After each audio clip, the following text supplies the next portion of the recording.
Okay, so our main goal for today is to discuss about the central limit theorem. So what's the concept behind central limit theorem? So we'll find the answer as we go along. Okay.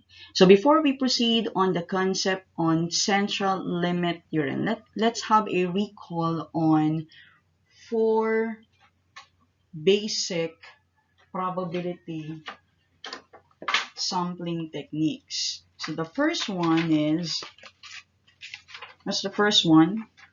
The first one is simple random sampling. So what is simple random sampling? When we say simple random sampling, it's a basic type of probability sampling that involves lottery method, okay, or table of random numbers from the word itself, a random. Okay, meaning when we say random, anyone can be selected. Okay. Next is systematic sampling. When we say systematic sampling, where every nth member of the population are selected as a member of the sample. Next, number 3, stratified sampling, where where members of the population are divided into different categories. These categories, we call it strata. And then the members of the sample are drawn or selected proportionally from each category. We call it stratum. Cluster sampling, groups or clusters instead of individuals are randomly chosen. So meaning in cluster sampling, you're referring to the groups. Okay? In selecting a respondent, it should be in a group or cluster. So that is cluster sampling. Okay? So to proceed, so when we say statistics and parameter, how do you differentiate the two? So based on our previous discussion, when we say statistic, you're measuring the computed data on a sample. When we say parameter, you're measuring the computed data based on the population. Okay, so measures computed using sample data, that's statistic, and measures computed using population, that's parameter. So why is it we're discussing sample technique or sampling technique? Because it's related to our lesson, and let's try to find out what's the correlation or how do we connect that as we go along. So distribution of sample mean. So what do you mean by distribution of sample mean? How do you define it?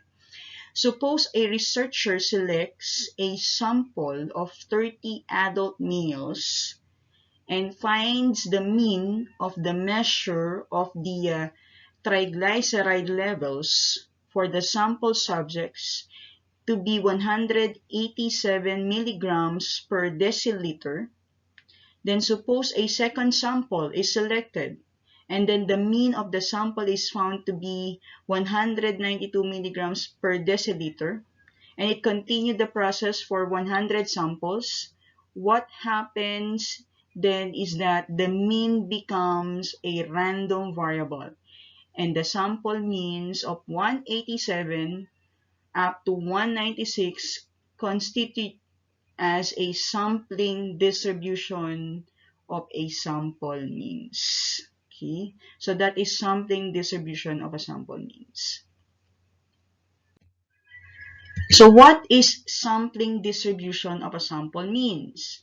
It is a distribution using the means computed from all the possible random samples of a specific size taken from the population. So sample distribution of a sample means it's a distribution using the means computed from the possible random samples taken from the population. Remember, when we say sample, it's a part of the whole population.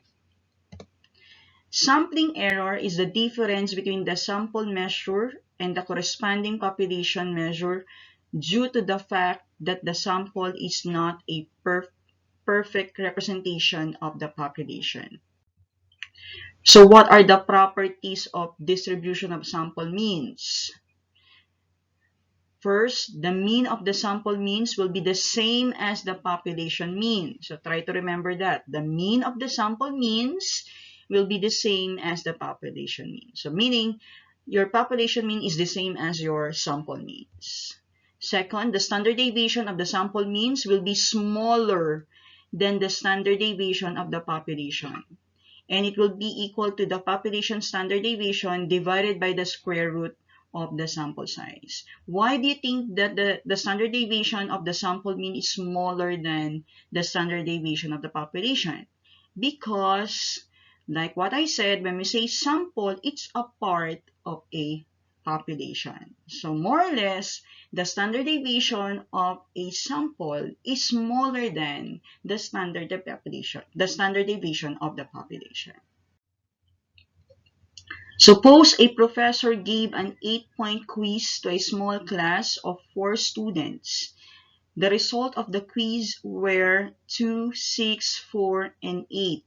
For the sake of the discussion, assume that the 4 students constitute the population. Okay, let's assume that the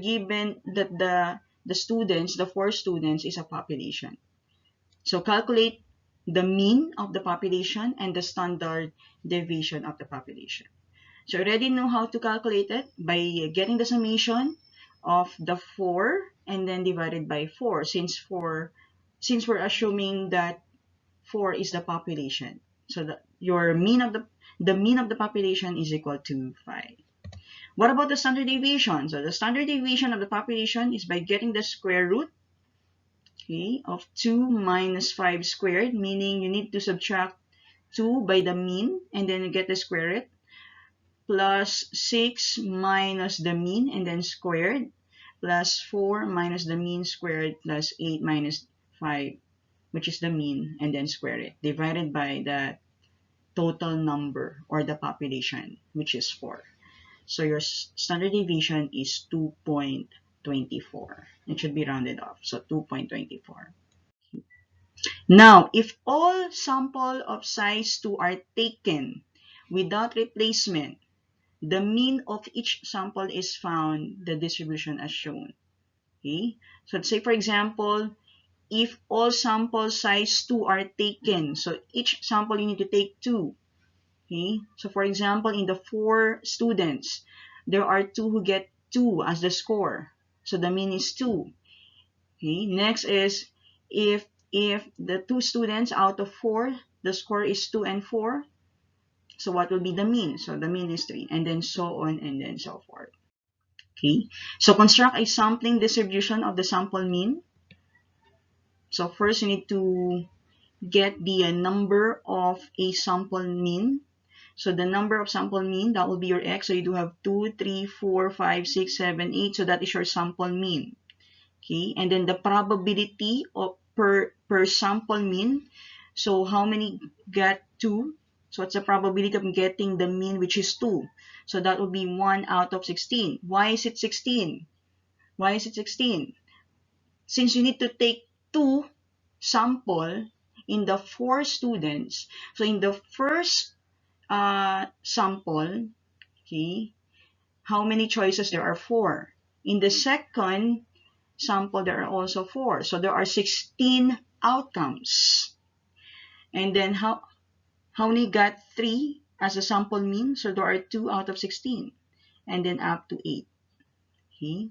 To solve for, and then this is the illustration of the histogram of the sample mean. Your x values are the sample mean, and then your y values is the frequency. So calculate the mean of the sample. So remember that the mean of the sample is equal to the population mean. So how do we calculate that? So same thing. Multiply 2 by its corresponding probability plus 3 by its corresponding probability. So the answer is 5. Okay? So we can say that the population mean is the same as the sample mean. Okay? And then the mean of the sample mean is the same as the population mean, like what I said. So calculate the standard deviation of the sample mean. So the square root of 2 minus the mean squared multiplied by its corresponding probability plus 3 minus 5 squared multiplied by its corresponding probability, and then so on and so forth. So the answer is 1.58. Okay, using this formula, we use it in a population standard deviation. I think you're familiar with this one. But using the other formula, the standard deviation of sample mean is the same as the population standard deviation divided by the square root of 2. So your standard deviation of a sample mean is equal to 2.24 divided by the square root of 2. That will be 1.58. Okay?